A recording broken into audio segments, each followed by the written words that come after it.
Hello, everybody. I have a bit of a cough. I might shock some of you with some coughs. Welcome to talk on the future of JavaScript and machine learning. And when I saw on the schedule, I looked at the schedule the other day for this conference, and I saw my talk on there. The first thing I saw was Minko, the future of front-end frameworks. Then I saw me, it's the future of machine learning and JavaScript. Then I saw talking about the future of JS architecture. Then the future of RxJS, got the future of RxJS today as well. And you also have lines of the past, the present, and the future of HTML5 game development. And also time. What does this mean? Does this mean? I don't know what it means. I just thought it was funny. So my name is Asim Hussain. If you just saw me yesterday, this is probably an old slide. But my name is Asim Hussain. On everything I'm Joake. On GitHub I'm Joake. On Twitter I'm Joake. On YouTube I'm Joake. On Gmail I'm Joake everywhere. You can find me on my website asim.dev, where you'll find me talking about various things. Also a website called codegraph.tv, which is where I do a lot of courses on Angular and various different things. And I'm also a cloud advocate for Microsoft. I work on the Azure team, and my role is essentially to talk to developers like yourselves about the cloud and Azure. And if you've got any feedback or anything, speak to me afterwards, and I can feed it all back into the product teams. I also co-organize a meetup group in London called AI JavaScript with my friend Ellen Aproff. We started it kind of early last year, when things really started to happen. It's been very, very recent that JavaScript and machine learning has started to become something in a serious capacity. We started this meetup group early last year, and we ran so many meetups. It's a lot of meetups.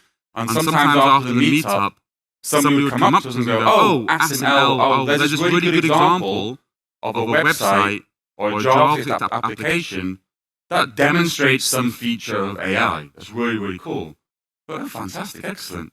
And after a while, we thought, you know what? What we need is a website which collects all of these different applications. And that's what we did. We made a website called aijs.rocks.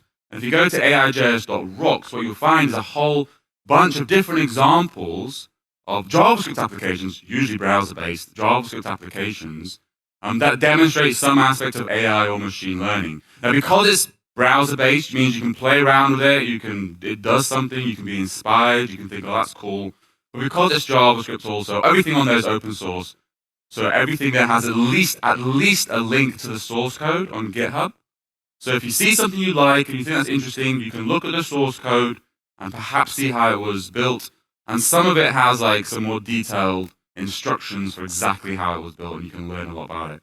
So the idea with this website is, see something that inspires you. If it inspires you, go away and then learn how it was built. And that's how I learned about machine learning. Is I found some application. I thought, how the hell does that work? And I digged into it, and I found out, and that's how I learned about a lot of this stuff. So what I'm going to talk about today is two applications that are on that website. I'm going to talk about them a little bit, and hopefully teach you, explain how they work, and through that process you're going to learn a little bit more about machine learning and JavaScript. There's not much time. There's only 20 minutes, less than 20 minutes, 14 minutes. My God, I've wasted 6 minutes already. We've not got a lot of time. It's only going to be a very, very quick overview, but hopefully it's going to be enough to give you an understanding. So this is one of the applications. It's called This Is Fine. It's created by a gentleman called Oliver Turner. It's a code pen that you can go to. And this is basically how it works. It's doing a search right now for puppies. It's returning an image for puppies. Then if you look in the bottom left-hand corner, oh, that's not working. Am I zooming? Anyway, so the bottom left-hand corner there is trying to figure out what's inside the image. You can see here, terrier, at 9%. Here, it's returned it says t-shirt. Saying a fountain here. Not that great, right? Not that good a technique. But the really impressive thing about this application is the only API request it's making is to get the image. That's it. the actual detection of what's inside the image is happening in JavaScript in the browser. So it's using a technology called TensorFlow. Has anybody heard of TensorFlow? Has anybody used TensorFlow? Like 2% of the audience. Cool. So the way what TensorFlow is, it's a technology from Google. It was open sourced in 2015. It allows you to define kind of computational mathematics that will then be executed on, like, if you're running on multiple cores. If you have a graphics card, then parallelize it across your graphics card, or hundreds of servers. It can help you really parallelize a lot of those calculations, and it really helps you do. It's really used a lot in machine learning. But what does it do? It's really used a lot in kind of creating neural networks in machine learning. So what is a neural network? It has a basis in biology. This is a neuron. You have at least one of these in your brains. At least one, hopefully. How it works is quite simple. So you have some dendrites going in, a body, and then some axons going out. If enough electricity flows into the dendrites, the body goes, that's enough, and pushes some electricity out through the axon. That's it. You can put a couple of billion of these together, you get a brain. If I was to ask you to now code this up in JavaScript, you'd be like, let me remember Graph Theory 101 course that I went to. And you'd probably do something like this. You'd have a node, some edges on the node going in and out. And then to represent kind of electricity, like what is pumping in, this is the data that the features of your data you're pumping in. And maybe this is, keep on forgetting what my example was. Maybe this is temperature. Oh, maybe you're trying to define like a neuron which tells you if you should wear sunglasses today. And one of the bits of data you put in is the temperature. Another one is how bright the sunlight is from 0 to 10. Then each of these edges has like some weight to determine how important that is in the end decision. The temperature doesn't really matter that much, but how bright it is, that probably matters a lot in determining whether you should wear sunglasses. You sum it all up, add it together, pass it to an activation function. It's just a function. And whatever number that pumps out a number. Maybe 100 means definitely wear sunglasses, and 0 means don't wear sunglasses. I don't know if my maths is correct or not. But anyway, and that's basically all you're doing. It's just that a simple multiplication and addition. You're pumping it through, and whatever number you pump out, that's it. Maybe if you throw a bunch of these together, you will create a neural network. And so if you were to throw a bunch of these together, you would create a neural network. That's how you say that sentence. This is a very, very simple, very simple 4-layer neural network. One input layer, one output layer, 2 hidden layers. Everything's connected to everything. And this is it. This all that this is doing is what I just described to you in the previous slide, but just many, many, many more times. So those edges, they need to have some weights. We don't know what a good weight is right now, so we just initialize them with random numbers. You start off with random numbers on those edges. Then you need some data. You need some good data. Maybe you're trying to train something which detects whether a face is a happy face or a sad face. You'd get some data. There'd probably be a bunch of images of faces. Okay? Maybe you'd extract out where the pupils are, where the mouth is. You try and get that information out of the face. And that's the electricity. That's the features you're pumping in. And it multiplies everything and pumps out a number. Maybe you're training a neural network to detect if the face is happy or sad. Maybe 0 is sad, 10 is happy. It gave you 3. But you know that this face is 8 happy. So this neural network is wrong. That's fine. We want neural networks to be wrong. Of course it's going to be wrong because we initialize something with some random numbers and multiply them together. It's not going to. That's not what neural network is. It's not going to give us the right answer. But because we know this is 8 and it's giving us 3, we know it's wrong by 5. That's what we need to do. We need to know how wrong it is, and then you run an algorithm called a backpropagation algorithm, which basically goes, okay, you're wrong by 5, then I tweak these numbers this way to make them a little bit better, to tweak them. That is this process of training. We've all heard the machine learning things. They take like a lot of compute to train. You've got to do it again and again and again. This is what you do. You get a data set. You pump it all through. You see how wrong it is. You tune it a little bit, 0.1. Then you do it again, and you do it again, and you do it again. And over time, those weights change so that eventually, when you pump in that image, it will return for you 8. That's training. That's what's going on in machine learning. That's what's happening here, right?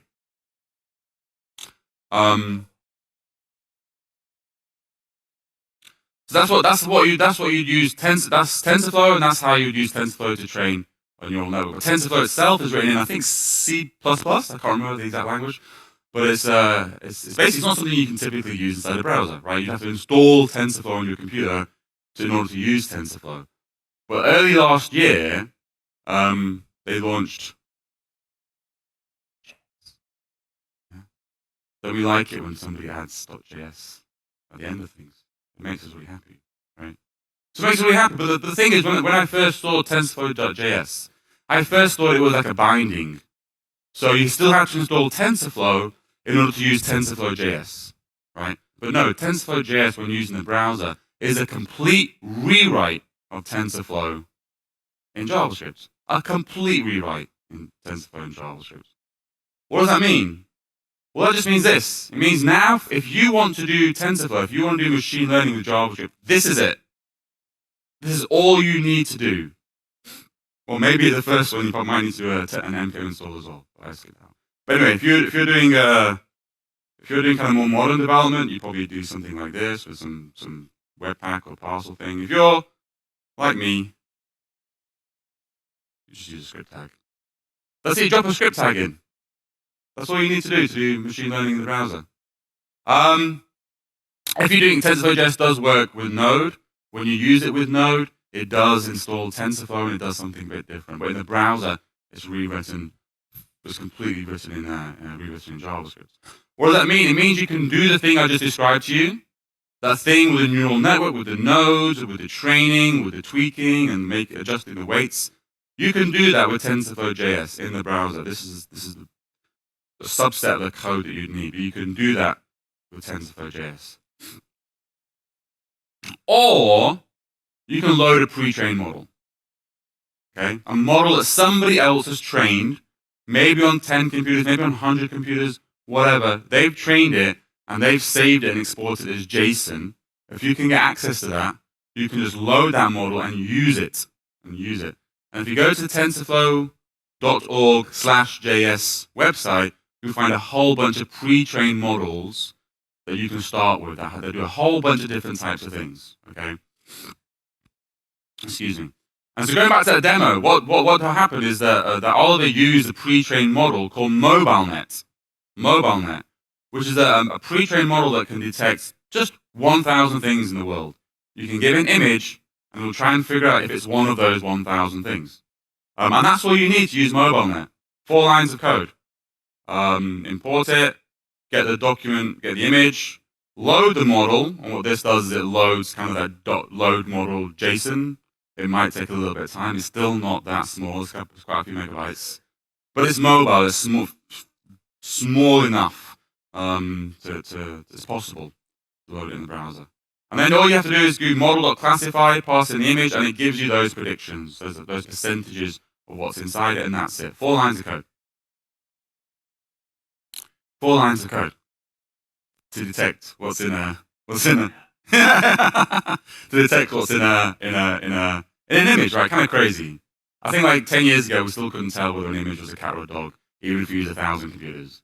Now in the browser in JavaScript, we can detect this. That's pretty incredible, I think. The thing is, MobileNet, it's not very good. It only can detect 1,000 things. If you really want to build something that can detect quite a lot more things inside an image, you need to either use or train a much bigger model. Much bigger model, right? And it probably won't be downloadable or usable in the browser. You probably want to put it on an API or use it somewhere. Now, all the different cloud providers, what we provide is services that basically we've done this for you. We've trained our own models that can detect what's in an image, and with an API, you can just go use it.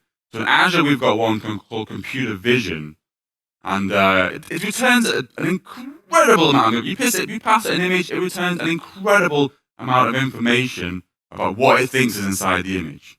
But one of the things it does that I think is just blew my mind is when you pass an image, it will create for you a human readable description of what the image is, as if a human being had written that description. So my friend Sarah Dranza, she wrote, she thought, well, that's quite interesting.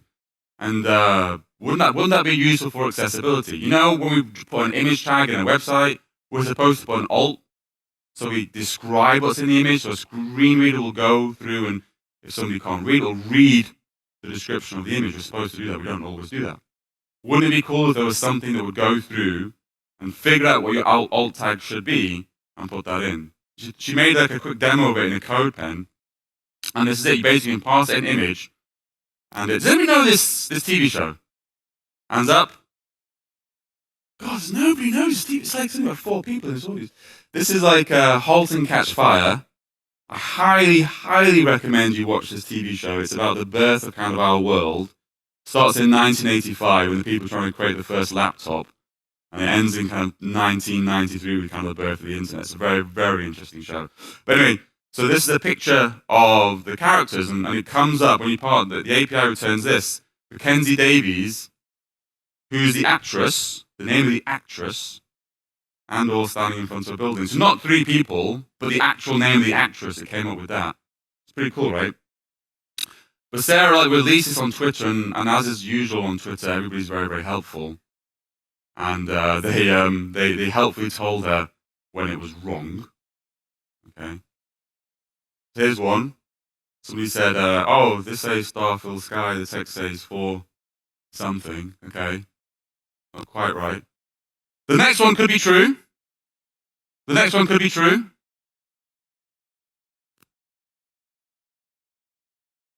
Like, you don't know. Like, you don't know, do you? That could be a whole bunch of dead stuffed cats. You have no idea. The next one's pretty good. I think the next one's pretty good. It's half right, 50% right. Yeah? Not bad.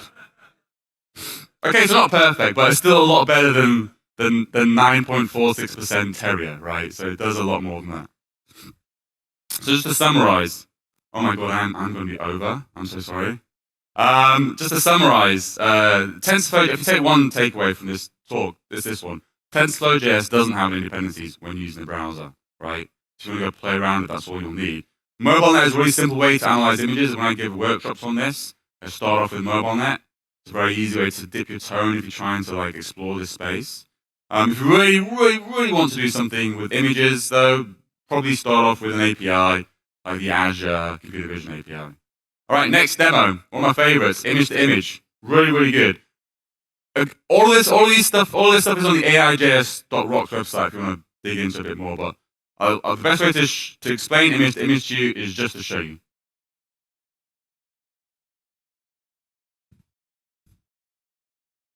This is being run in the browser. So you draw an outline of a cat, and it fills out the rest of the cat. Okay, that's it. That's what it does. Made by a gentleman called Zaid. Still at uni. I don't know what I was doing at uni. Can't remember what I was doing at university. Wasn't doing this. How this works with a technique called a GAN, which is called a generative adversarial neural network. So very, very, very interesting. It's a very, very interesting technique. And now I think you have enough information, enough basis in order for me to teach it to you. Okay.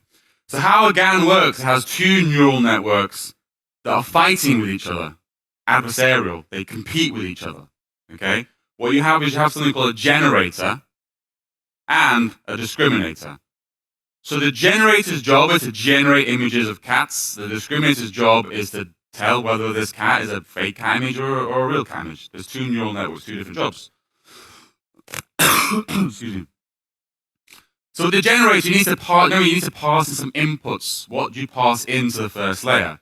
Maybe you have like a whole data set of images or outlines of cats. That's your input layer.